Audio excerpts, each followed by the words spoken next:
Obushobozi busaka amazirebero mu district ya Kisoro arakushomesa entunguka n'obushaji bwa NRM aho abantu barukwingana 2 batayiro mu nkiriza y'obumwe kandi abandi 36 barukujwe ko buhereza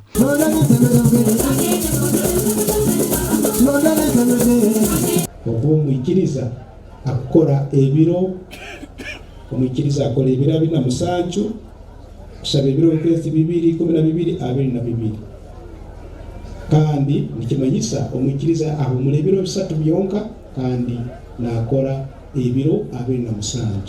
Obushobozi busaka simira President Yoweri Museveni abokorekero kubasika okureba ngo ihanga ryagumariye n'obusinge na munonga hansi y'obwembezi bwa NRM. Bera no kusima omwebezi wa ihanga lya Uganda wetinsa President Yoweri Kaguta Museveni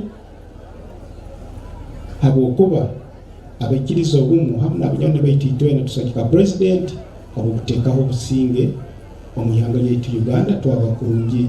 Bayembezi ba district ya Kisoro basimira obushobozi busaka abwengisa y'enungi eyibaru kugira ngo nenywana no kushomesa kwa President Museveni antasi y'amaka.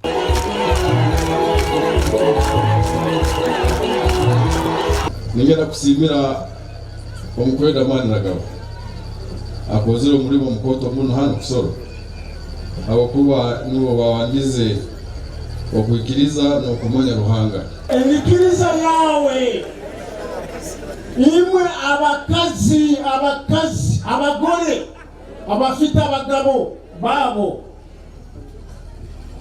kugenda kurora omukazi nategera amajwiba ngo namuhebyo kuri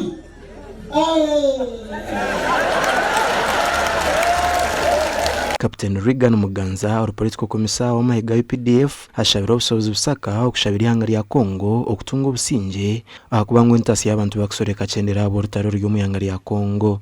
Kama nango obusobozi busaka on behalf of all these people ni kusaba kukoizire Kongo n'abantu baboda batunge obusinge aho mutandikira bintu byanyu byona bine mikono okubunga mubire mwagizire kintu kachino kusabira abasirikare umugisa twanga tukagira vibe nkeki.